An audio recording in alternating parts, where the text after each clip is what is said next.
अब बात अगर करते हैं टेढ़ी बगिया से लेकर आंवला खेड़ा होते हुए अगर बात करें तो जलेसर जाने वाले मार्ग का चौड़ीकरण की अगर बात की जाए निश्चित तो रूप से वो कब तक होगा? बहुत जल्दी हमारी नेक्स्ट डेट 11 फरवरी है सर्वोच्च न्यायालय में। जो शर्तें होती हैं जब भी कोई नई सड़क बनती है, हम पेड़ काटते हैं तो उस जो हमारी कार्यदायी संस्था होती है NHAI, उसे माननीय सर्वोच्च न्यायालय से परमिशन लेनी होती है और नियम है कि एक पेड़ काटेंगे हम 10 लगाएंगे। तो जितने भी पेड़ हमें लगाने थे हमारे लग चुके हैं, जो भी शर्तें थी पूरी हो गई हैं। बस लकली हमारी 2 डेटें नहीं हुई, एक 24 फरवरी डेट थी वो नहीं हुई, उसके बाद फिर मंगल की डेट थी वो नहीं हुई, अब 11 फरवरी। होपफुली कोई अब ऐसी बाधा बची नहीं है, कंपनी भी तय हो गई है। तो जैसे 11 फरवरी को माननीय सर्वोच्च न्यायालय से हमें अनुमति मिलेगी, 1 महीने के भीतर हमारा ये काम जलेसर रोड का शुरू हो जाएगा।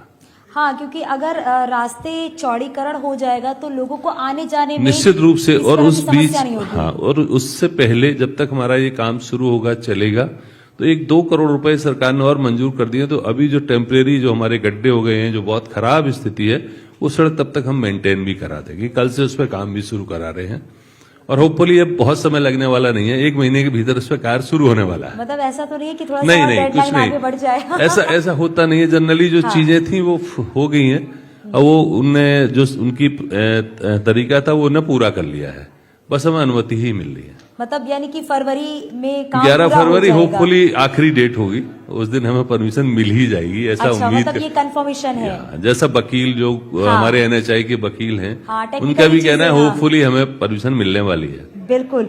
अच्छा, हर घर नल योजना पर क्या क्या कार्य हो रहे हैं जिससे कि हर घर? ये तो निश्चित रूप से हिंदुस्तान की सर्वश्रेष्ठ योजना है, सर्वश्रेष्ठ योजना है।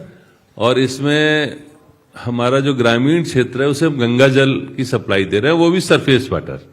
इसलिए जो निचला वाटर है, जो हम लोग अंडरग्राउंड पानी निकालते हैं, वो धीरे धीरे उसकी गुणवत्ता कुछ खराब हो रही है विभिन्न कारणों से। तो एटा में जो नहरें हैं वहां से हमारे यहाँ पाइपलाइन डाली जा रही है बहुत तेजी से। 3 हिस्सों में काम चल रहा है। एक हिस्से में हम एटा से जो मेन लाइन है वो उस पर काम चल रहा है। दूसरा जो हमारे रिजर्वायर बनाए जा रहे हैं, जो जलाशय जहां से पानी पंप होना है, हमारी विधानसभा में 2 जगह बनाया जा रहा है। एक गड़ी ढेर बन रहा है और दूसरा हमारा नादू पे बन रहा है। एक ब्लॉक में एक जलाशय बनाया जा रहा है, उसका काम भी तेजी से चल रहा है। तीसरा पार्ट है हम उस जलाशय से गांव-गांव जो पानी सप्लाई करेंगे उसकी भी काफी राइजिंग, करीब 50% काम हमारे यहाँ हो चुका है। जी।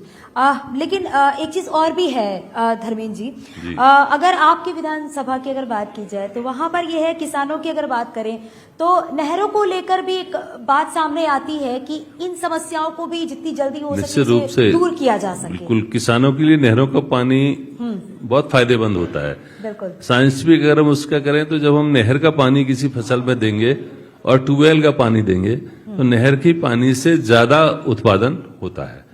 मैं धन्यवाद देता हूं अपने हमारे जो जल संसाधन मंत्री स्वतंत्र देव सिंह साहब का और योगी जी का। अभी हमारी सरकार ने एक योजना शुरू की है, नहरों को हम आदर्श नहर के रूप में डेवलप कर रहे हैं। यानी हमें नहरों को जो हमारी आज से 50 साल, 60 साल या 100 साल पहले नहरें थी, उन्हें वैसा बना रहे हैं। हमारे यहाँ जो 2 मुख्य नहरें हैं, एक हमारा आगरा सैफू रजवा है और दूसरा बरहन रजवा है। एक रजवा के लिए 7.5 करोड़ रुपया आ चुका है, उस पर तेजी से काम चल रहा है। बरहन रजवा के लिए हमारा 10 करोड़ रुपया आ गया, उस पर काम चल रहा है। एक हमारी पैसा ही माइनर है, उस पर 2.5 करोड़ से काम चल रहा है। हम उसमें पुरानी स्थिति में ले जा रहे हैं, उनकी एक पटरी को पक्का कर रहे हैं खरंजा लगा के, दूसरी पटरी को भी किसानों के चलने लायक बना रहे हैं जिससे उनके ट्रैक्टर ट्रॉली चल सके। और जगह जगह हम लोग कुलाबे लगा रहे हैं। जो सिस्टम एकदम खत्म हो गया था उस सिस्टम को दोबारा, यानी कि हम नहरों को पुरानी स्थिति में ले जाने का काम इस समय हमारी सरकार कर रही है। और हमारे यहाँ दोनों नहरों पर करीब 20 करोड़ का काम बहुत तेजी से चल रहा है।